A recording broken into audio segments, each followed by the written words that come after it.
you can't fly the Beechcraft King Air, then this video is just for you.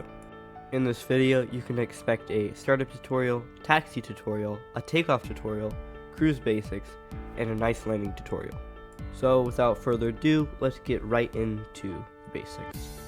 The Beechcraft King Air 350 is a twin-engine turboprop aircraft known for its versatility, range, and comfort, suitable for corporate, charter, and special mission operations. So let's get started with a cold and dark startup, following a nice little flight. Okay, so now that we're in the King Air, we're going to want to get started up from my cold and dark scenario. So to do that, you're just going to want to turn on the parking brake, ensure that your power is set to idle, prop high RPM, fuel off, and then confirming that your battery is off as well, just so that no mishaps happen. Avionics master off, flaps up, gear check down. Now you can turn your battery on, as those safety precautions are checked. Fuel quantity is coming alive now, so you can just verify that you have enough fuel for your flight. Put your transponder into standby mode, and turn on your nav and beacon lights. You can also click that button there to get the MFD set up. Throttle idle, fuel on, and then right ignition and engine start over here. So armed, and then do it like that. A lot of people mess that up, so make sure that you get that sequence done correctly. And this is how you get the engine started. So starting with the right engine over here. As you can see, that turbine is starting to spin. So now we're just going to repeat that same process on the left side. Start to spin.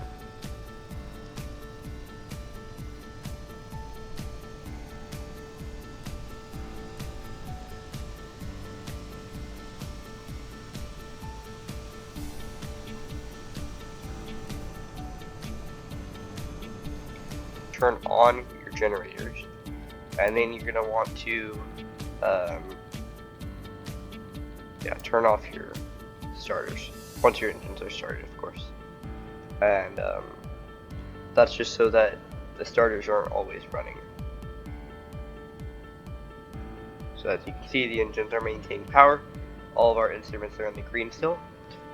We have turned on our generators so that we're not just using power from the battery, we're actually generating electrical energy from the engines.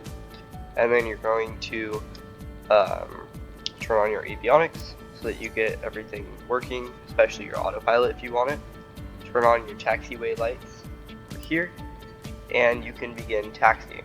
Now we're just going to make a very, very short hop over to the Nashville airport.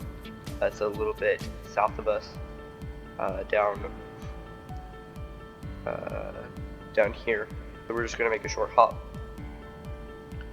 Okay, so what you're going to want to do now is turn off your parking brake, release the brakes. You'll start rolling forward, so make sure to use your brakes, but just start taxiing towards the active runway. So as you can see, I'm going to be taxiing out to the right first and then down to the left. Now the thing about the King Air is its turn radius is a little bit big with its tricycle wheel configuration, so just be aware of that.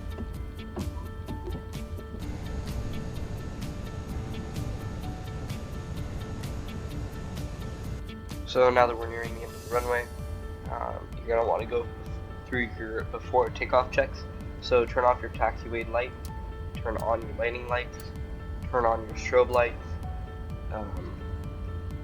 make sure your throttle or your engine's still running when your throttle's at idle, you have high RPM set, set your takeoff trim set your trim for takeoff. So a neat way to do this in the King Air actually is to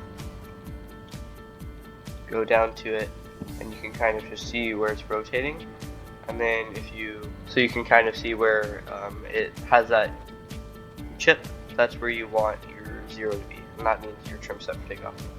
And now you can just confirm that your engines are once again in the green over there, good, and you can just go for your takeoff departure. So for us, it'll be a right crosswind departure.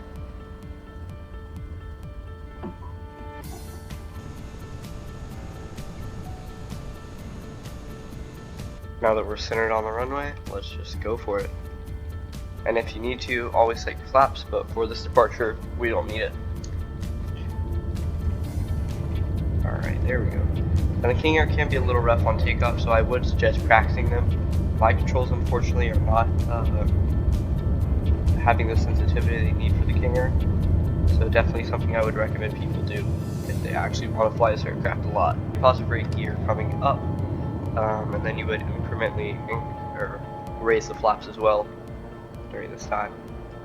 So as you can see, we are airborne. Check that the gear is up, of course, and then you're going to want to pull back your power once you've reached a safe altitude when you could return to the airport. Don't exceed 250 knots. It's a little difficult to do that in the King Air, but don't exceed 250 below 10,000.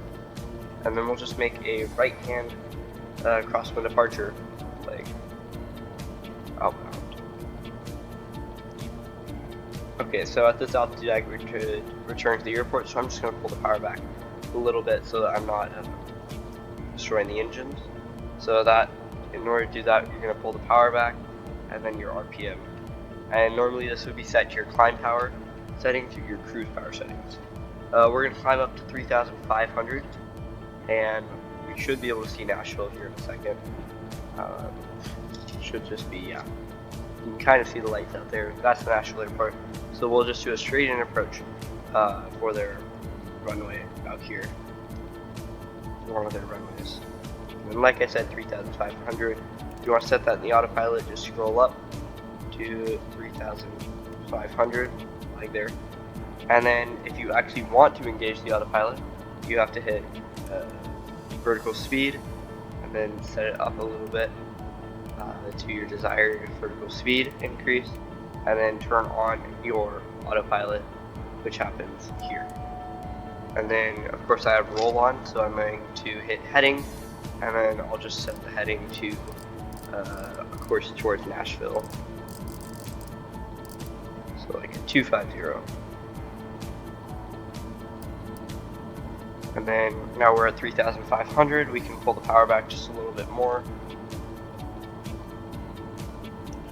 And this is looking really nice. This is how you want your departures to look. You might get error messages like this: autopilot on, yaw damper off, so just turn that on if you want to. Now once you're airborne, you're going to want to turn on your prop sync. That just makes sure that your propellers are synchronized better.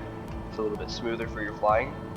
We're going to pull our power back a little bit as we're getting close to our descent. And then as you can see, the Nashville airport is out here, so we're going to make a straight and approach to runway 20 left, which is right here.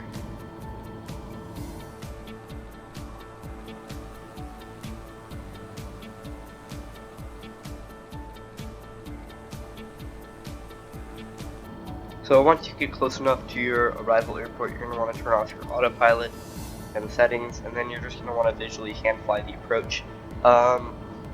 In this descent kind of phase, make sure that your altimeter is set, your fuel balance is good, and then you're going to want to slowly add your flaps. Make sure that you have your prop set to high RPM so that you are generating power when necessary, and then you're also going to want to manage your throttle correctly. So just pulling it back when necessary so you don't overspeed the props. If you get the landing gear message, sometimes it comes on because you're too fast or your descent angle is too high. Just like manage your speed if you need to. Put it into your aircraft into a slip. So just giving it rudder and then opposite aileron. Now before you land, just confirm that your landing lights are on, your autopilot is off, and that you have your landing gear down. You have 3 green lights, so nose, left, and right. And we are a little bit high on this approach, so I'm going to put into a nice slip. So full right rudder, using left aileron to correct for that, so we still fly towards the runway. We do have 4 PAPI lights, but it's not picking up our aircraft correctly because we are off center line. Now we're getting those 4 green lights. Go to full flap once you're on short final, and then it would be anywhere near the approach that you would want to decide if you're going to go for a go around. So aiming for those touchdown points and then slowly pulling up. And I will float a little bit here because we have a lot of excess airspeed, but you will just want to gently pull up. Yeah, we are floating quite a bit here, but it will result in a pretty smooth landing with that. Now once you're on the ground, just make sure that nose wheel comes down, and then of course if If you want to use your reverse thrust, you can. So just engage it and then go full power, and you will start to reverse thrust.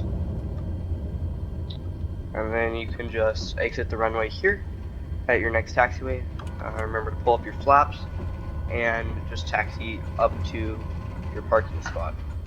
Now, one thing that you are going to want to do once you're on the ground is turn off your landing lights once you're clear of the runway, or you're on a spot where you should turn on your taxi lights. So of course, set your parking brake, set your power to idle, avionics off, taxi light off, nav lights off, turn off your pitot heat if you had it on at any time, cut off your fuel, and feather the props. That's weird. And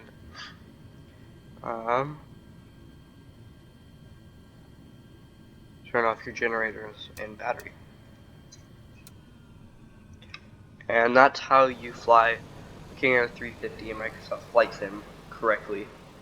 If you have any questions, please comment down on the video and comment what aircraft I should cover next.